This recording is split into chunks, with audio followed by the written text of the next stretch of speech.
Now it's 9:45. I'm leaving Monesterio. Actually, I'm trying to find a grocery store. So I think there is a supermarket nearby. Not sure if it's open. Very rainy day today.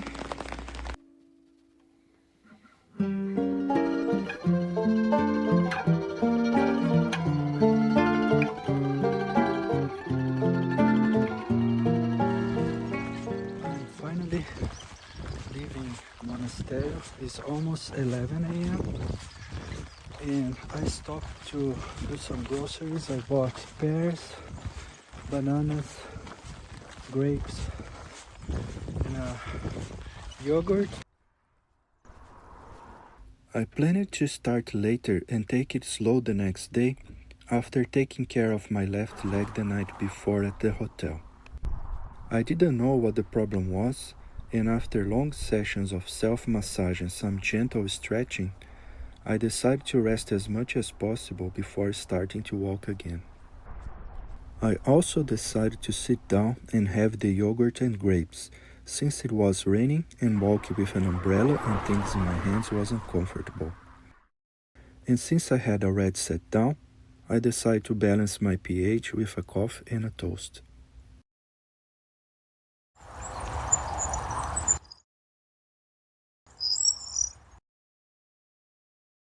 Luckily, the planned distance for the day was shorter than on previous days. The idea was to walk from Monesterio to Fuente de Cantos, about 21 kilometers, and then continue from there to Calçadilla de los Barros, another 6.5 kilometers. So, the Via de la Plata is on this side here. Since my guidebook described this stage as potentially mud with difficult stream crossings after rainfall, and I wasn't sure how my leg would hold up, I decided to walk along the N630, which runs parallel to the dirt roads of the stage.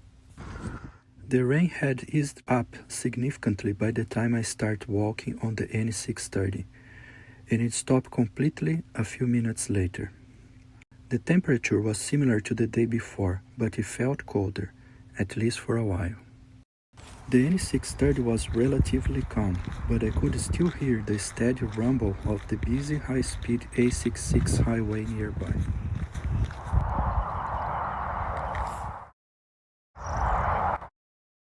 I knew this would be a very different walking experience compared to the quiet dirt roads, with their final stretch through the dehesas, brick walls flanking the path, and the landscape gradually giving way to open farmland.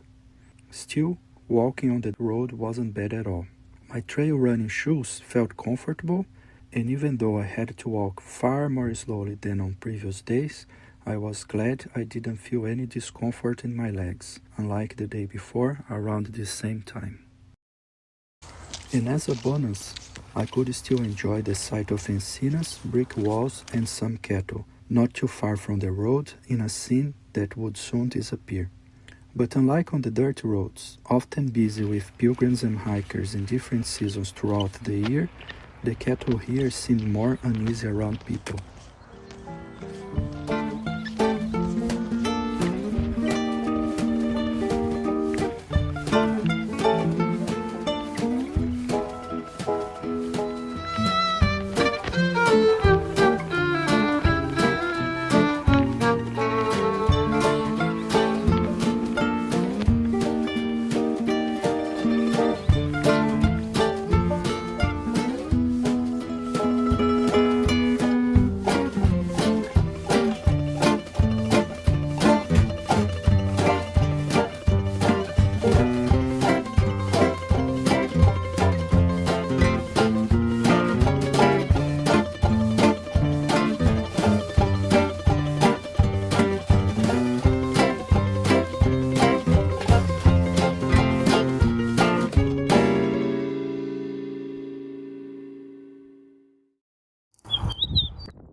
Busy the night before, tending to my leg and wet clothes, I hadn't checked out the messages from my family.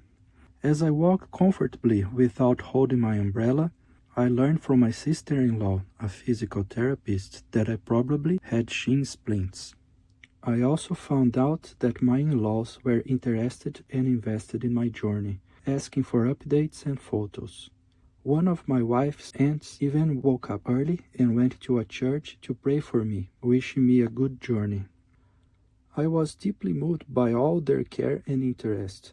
My decision to walk the Camino had been relatively recent, and I never expected the family to care so much about this adventure.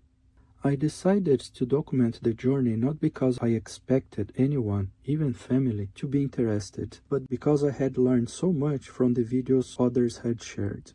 I just wanted to give something back to the community, hoping it might help someone else too. Then I learned that my wife's uncle had once wanted to walk the Camino himself, but life got in the way. As it turns out, my in-laws knew much more about the Camino than I ever imagined. This unexpected but beautiful connection with my in-laws felt like another gift from the Camino. I felt supported and motivated.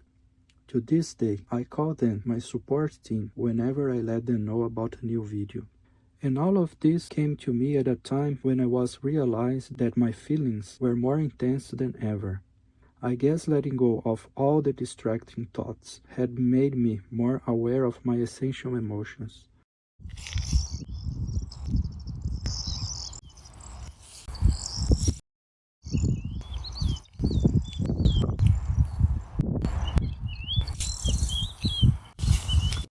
But intense emotions weren't always beautiful.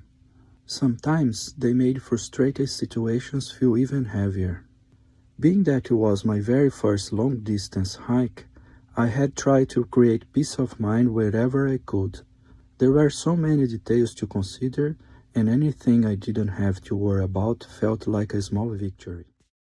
So I bought a guidebook for the Via de la Plata, watched countless videos about the route and the gear, and downloaded the GPS files that came with the book. I then subscribed to a popular trail app where I could upload those files, just to be sure I had full coverage, even beyond the Camino's usually well-marked paths. Everything had worked well so far, until one morning the app suddenly stopped working. It showed a bizarre message and locked me out. I was actually very happy with the app overall. It had been a helpful tool and had worked reliably up to that point. Fortunately, the internet connection was good enough that I was able to contact support and ask them to restore access.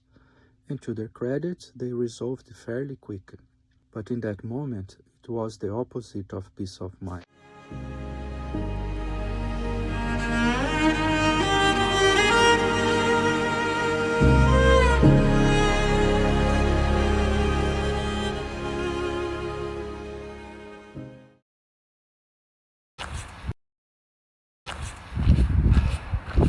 Nice, it's warmer now and it feels like there is some sun.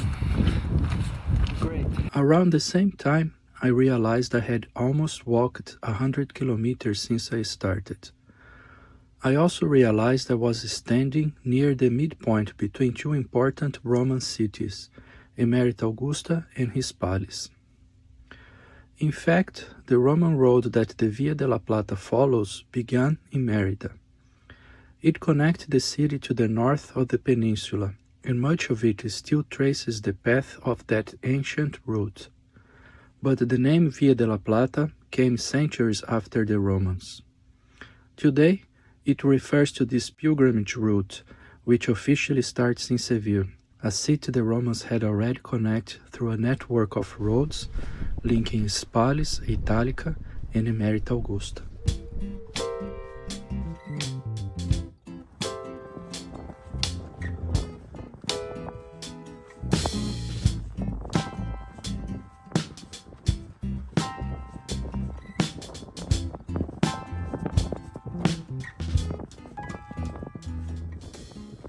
After all of that, it was just a relaxing and slow walk to Fuente de Cantos.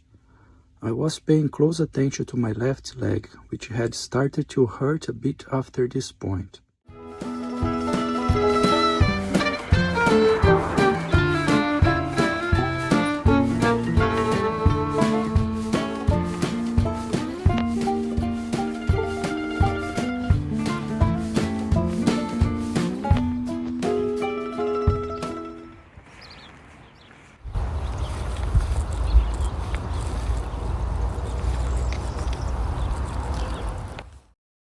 For the first time since the start of this journey, I didn't arrive lightheaded. Turns out I had been wearing an extra layer the whole time and just overheating.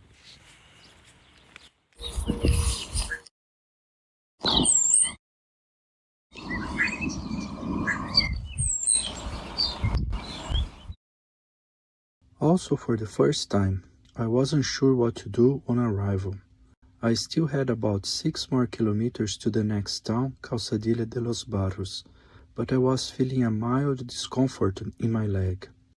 I probably could keep going, but the main recommendation for shin splints is rest. So instead of forcing my leg for 6 more kilometers, I considered stopping in Fuente de Cantos, hoping to give myself a better chance at a pain-free day the next day. I also wasn't sure whether to stay in a hotel or an albergue. Staying in a hotel in Monesterio had worked well. A private room, a private bathroom, and space to really focus on recovery without worrying about bothering other pilgrims.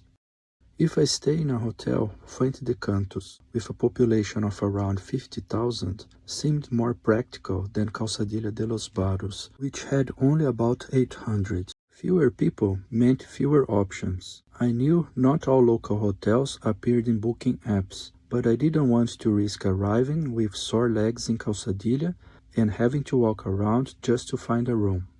And if there couldn't be a hotel, my only other choice was the municipal albergue in Calçadilla. But it didn't accept reservations, so I'd have to hope there was a bed left when I arrived.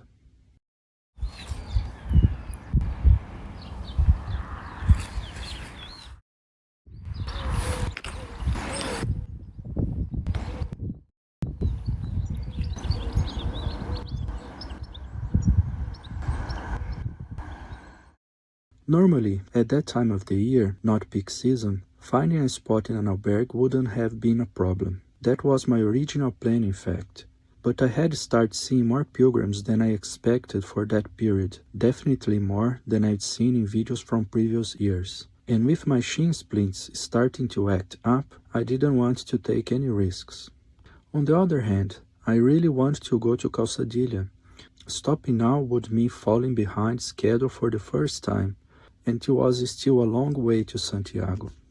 Decisions. I couldn't sleep on it.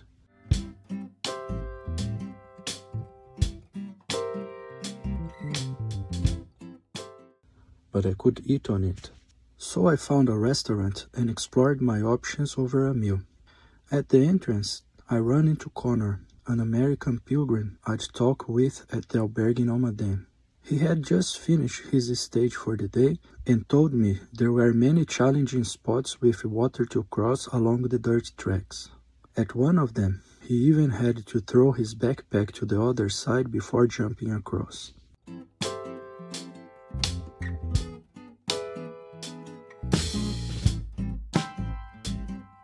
After that thoughtful break, I headed to a hotel not too far away. I want to test how my legs would handle more walking. Progress was slow and the pain only grew. Unfortunately, the beautiful hotel had no room for me, so I trudged back, slowly and uncomfortably, to the other option in Fuente de Cantos, which turned out to be the very restaurant where I'd just eaten. At that point, it was clear I'd have to call it a day.